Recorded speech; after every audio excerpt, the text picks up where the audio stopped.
السلام عليكم ورحمة الله وبركاته. الله أكبر الله أكبر الله أكبر الله أكبر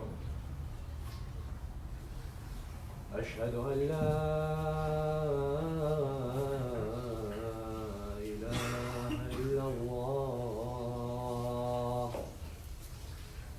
أشهد أن لا إله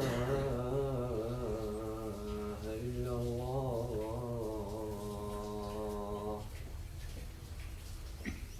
أشهد أن محمدًا رسول الله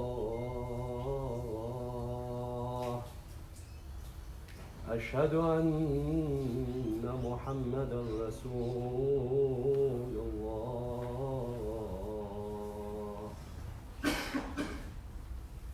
حي على الصلاة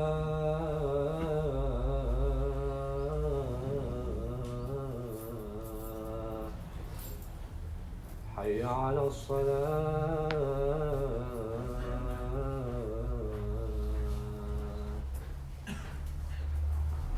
حي على الفلاح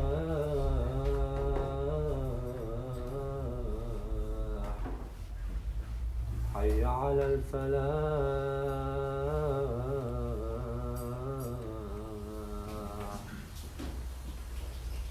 الله أكبر الله أكبر لا إله إلا الله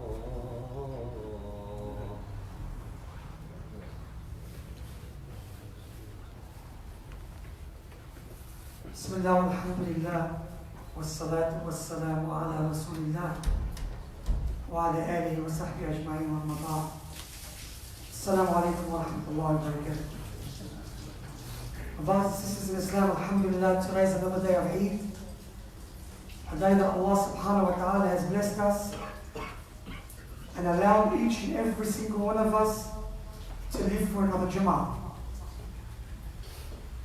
Jummah is the day when the malaika stand on each and every single door of the houses of Allah, writing down every single name that entered until the call of prayer is commenced. And then that list is closed and that list is taken to Allah subhanahu wa ta'ala. And on that note, we ask Allah subhanahu wa ta'ala to not only make our name from the ones on the list, but also accept our Jummah, inshaAllah. And the reason I remind myself of this every single Jummah is because by Allah, there's many people in their graves that would love to be in my spot and your spot and come up and pray one more Jummah for Allah subhanahu wa ta'ala. My brothers and sisters, today's topic is a very difficult topic, wallahi. Today's topic is about my superstars, about my number one mentors in life, about my oxygen, about the eyes that I see through, about the two that I look up to. And if it wasn't for them, I wouldn't be here, you wouldn't be here. My brothers and sisters in Islam, they fell in love and they got married. Then they had a dream.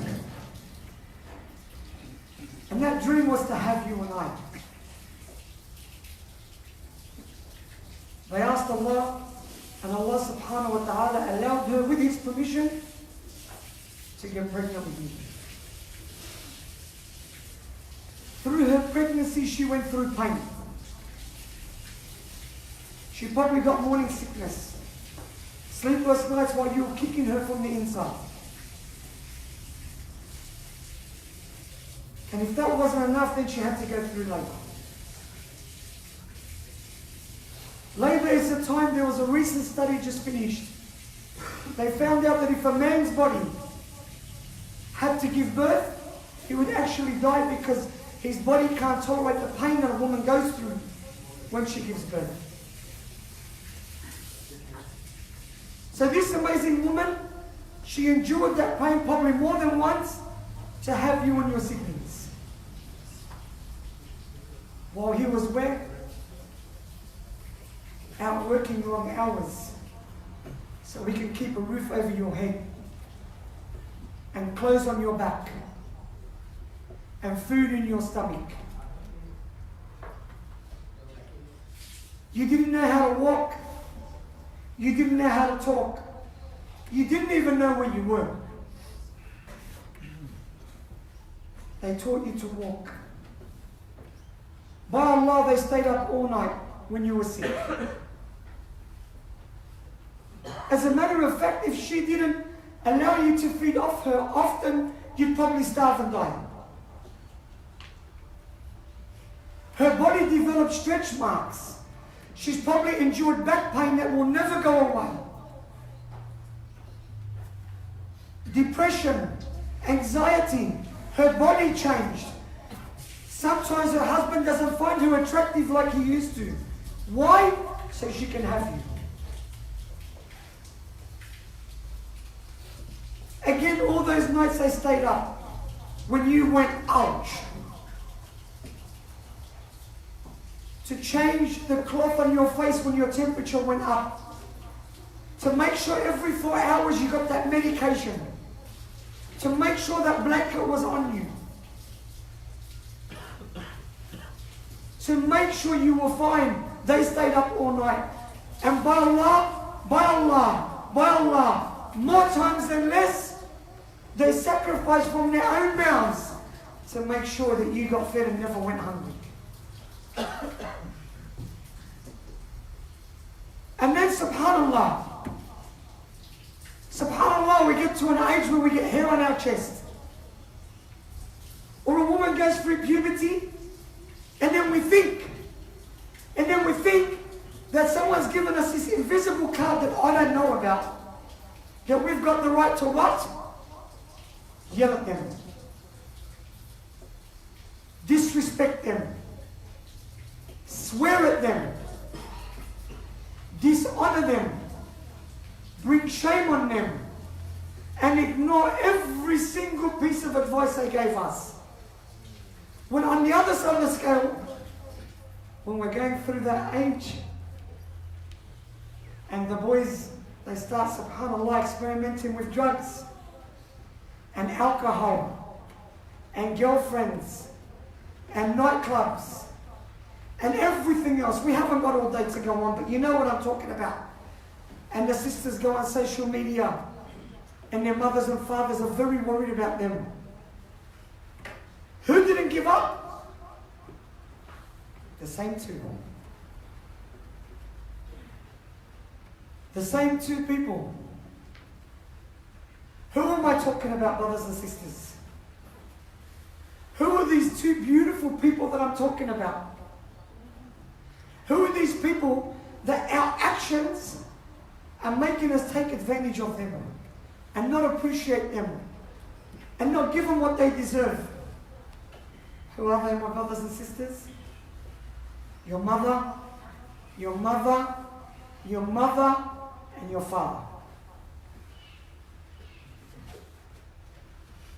Rather than thank them, honor them. We're quick to go on social media on Mother's Day, on Father's Day, and put a picture with us and them at a picnic or what gift we got for them, and everybody starts commenting, MashaAllah, you and your mother. MashaAllah, you and your father. Is that the only day? That's where it stops. On the day that's not even mentioned in the Sunnah or the Quran, that we go spend some time with them. Why am I mentioning these, brothers and sisters? Because there's a business. There's a business that's absolutely striving. You don't go to a town or a suburb or a city and they're not building them. The other day, I look on the news and now they don't build them that way. They're building them this way. Multi-levels. Because they're so busy. They're so full. The demand is beyond what we have. What is this business, brothers? It's called a nursing home. It's called a nursing home, brothers. Or an old folks home. Or a retirement home. Call it whatever you want. But I'm going to call it black and white. The ones that honored us and respected us and taught us to walk and fed us and nurtured us and sacrificed, now comes the time where it gets reversed. Now they need someone to feed them and clothe them and protect them and honor them. Now it gets flipped. And what's happening today is that's too much on me. I've got a wife, I've got kids, I've got to make money. I've got to make money. I can't look after them 24 hours around the clock. Brothers and sisters, someone remind me, for the sake of the Almighty, who looked after you when you needed it? Did they dump you in an orphanage? Did they throw you at someone's house? Wallahi, when I was young, I used to remember Salvation Army coming to my house to make sure that we had. And now, brothers and sisters, I'm not saying everybody, they grab their mother and father and they go put her in a nursing home. I didn't believe this. So in my free time, I decided to start visiting one. I was blown away. I was blown away how many Muslim and non-Muslim, doesn't matter. Mothers and fathers, they're still mothers and fathers. I sat with, and when you start talking to them, they've forgotten how many children they have. Then you ask them about their grandkids and they, no memory. Why? Because first their memory's not the best because they're getting old. But the most important point is there's no one visiting them to refresh their mind. I've got a Muslim brother that I go visit. The last time I visited him, he's a disabled brother that can just get up on his walker. I want you to visualize this for 1 second. Someone said to me one day, from the nursing home, another old man, he said, if you want to bring him something, bring him some soft bananas. So I said, why? He goes, because he's got no teeth and no one to get him teeth and he can't eat the food they give him. So he just makes do. So the next time I came, $2.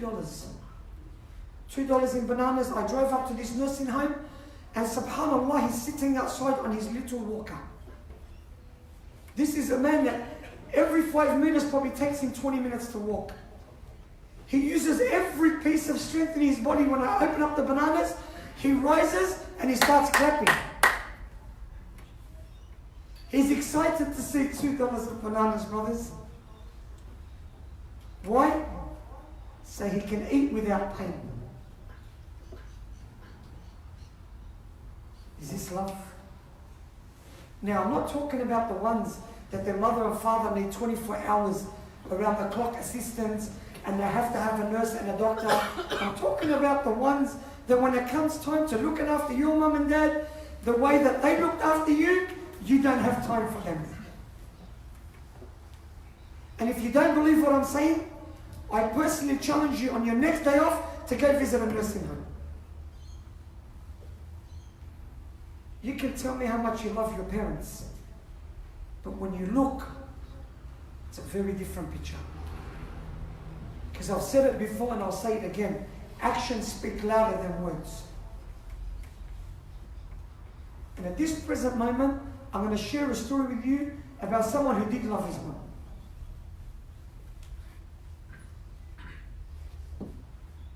He never met his father.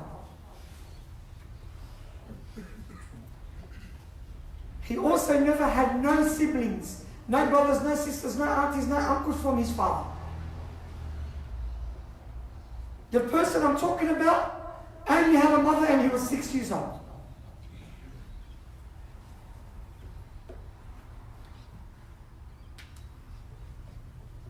They were in the middle of nowhere. And in case you're wondering who I'm talking about Muhammad sallallahu alaihi wasallam. They were in the middle of nowhere, and his mother falls from pain and agony. Tears are rolling down her eyes, and she's in a lot of pain. Until this moment, Muhammad sallallahu alaihi wasallam had never seen death. And the only person he had was his mother. And she falls. She's crying, she's in agony, and she turns around and she looks at Barakah. And with the tears rolling down her eyes, she says, Ya Barakah, you are now his mother.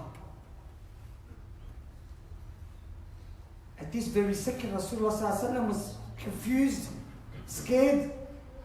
No father, he'd never seen death. The only person you have in this world now is your mother. And she's in agony and she's crying in front of him. And until this second, he can't understand what's going on. He can't comprehend. He looks at Barakah, she's crying. He looks back at his mother and she's staring up and her breath starts getting shorter. And she's in more agony. So he screams, Ya Ummah, Ya Ummah, Ya Ummah. He screams, Oh Mum, Oh Mum, Oh Mum. No response. So he climbs on top of her and he holds on to her and he starts screaming and crying. Visualize that, brothers. He has no one besides her. He's 6 years old, no father. He's never met him. And she's dying right in front of him. When he grabs onto her chest and he's crying, he gets no response. And at this very moment it sinks in. He realizes that his mother has passed away.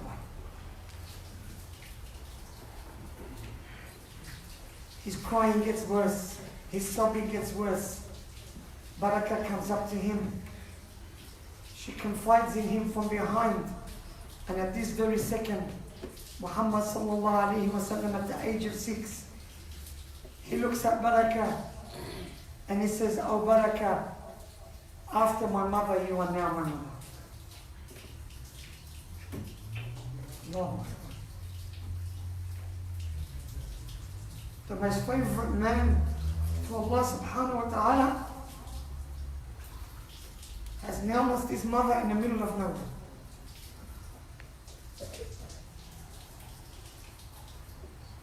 Years go past. Muhammad sallallahu alayhi wa sallam receives the revelation. After the age of 50, he's traveling from Medina to Mecca. And they reach a town called Abwa, where they stop, and some of the close Sahaba to the Prophet of Allah sallallahu alayhi wa sallam, they follow him when he starts to walk. He He gets to a small grave. He falls to his knees. And he starts crying. And he starts shaking. And he starts sobbing. Brothers and sisters, who are we talking about here? We're talking about Muhammad sallallahu alayhi wa sallam at a grave crying and sobbing, and it's reported that his whole body was shaking. The Sahaba around him didn't know what was going on and they were confused. But out of love and respect for him and seeing how much he was crying and shaking and sobbing, they begin to cry.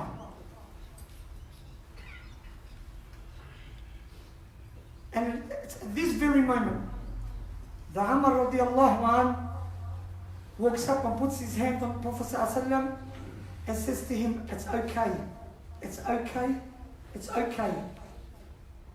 And comforts him until the Prophet ﷺ gets himself back together.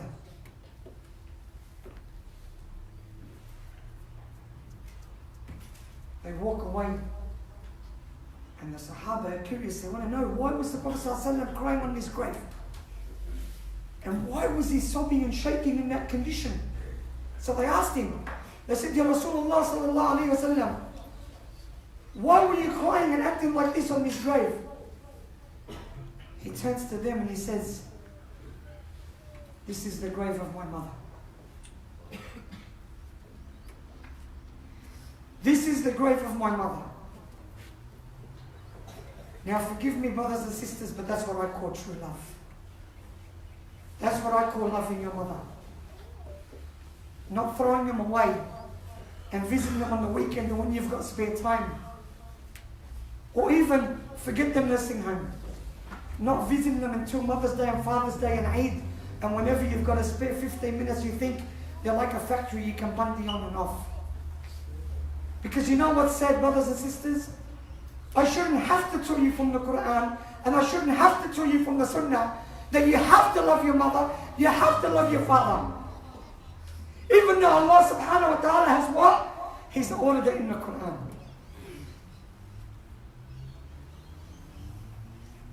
Astaghfiruh, innahu huwal ghafurur rahim.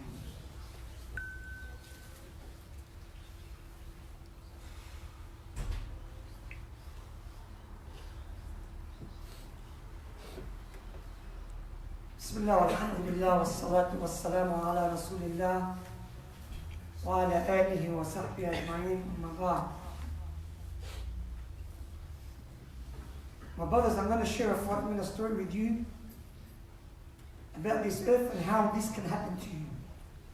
However you treat your parents, when you have siblings, they're going to treat you the same. When I was growing up, I used to run away from home.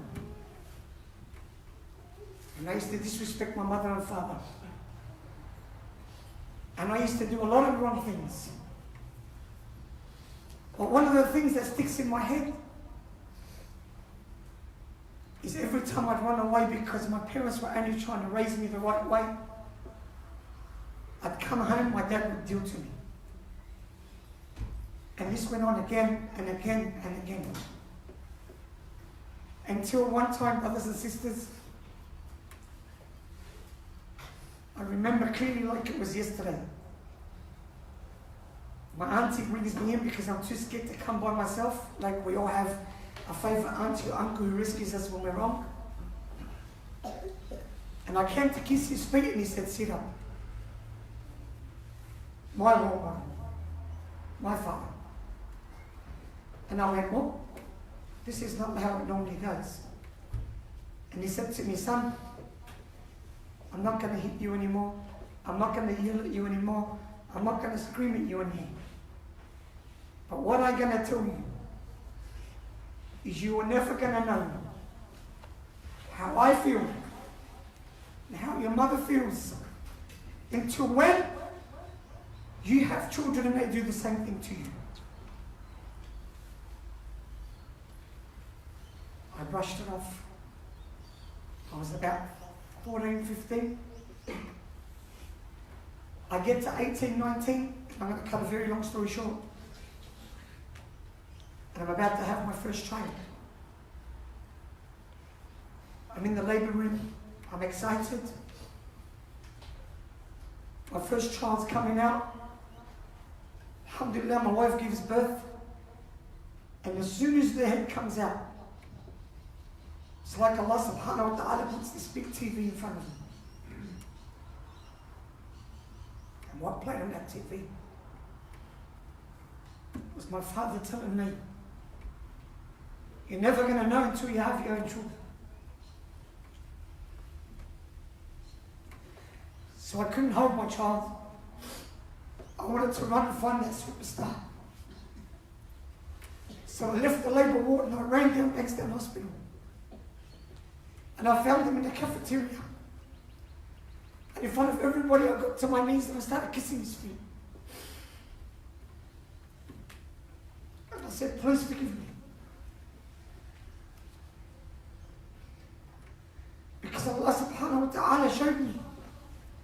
And he reminded me. But the story doesn't end there. I later on had another 2 kids, so I had 3. My dad's words were confirmed.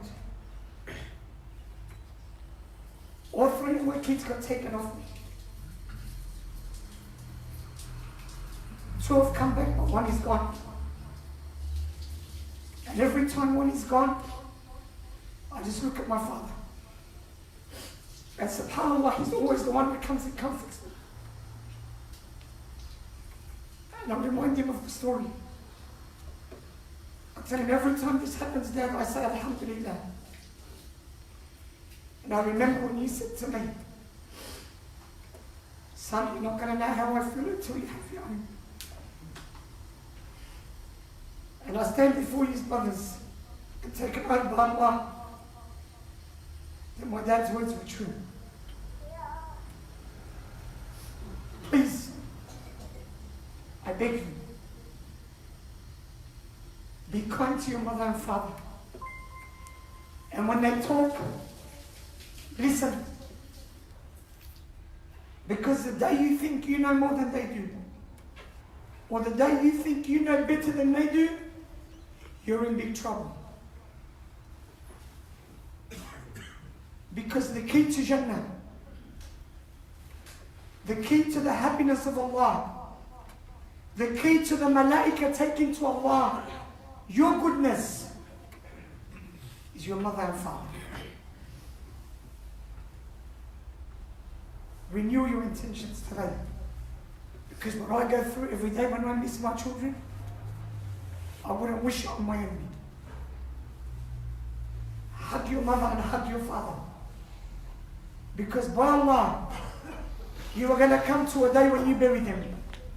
And you're going to wish that you loved them, honored them, respected them, nurtured them, washed the dirt from between their feet. Because if you think Jannah is in your salat and everything else, don't be fooled, because this is just as important. Your mother and father, brothers. Your mother and father. Your mother and father are the most important people in your life. Because if you want Jannah, the key is not on your key ring. It's under their feet. Inshallah, just a short reminder before we move on. We're all at the Brotherhood Boxing Gym.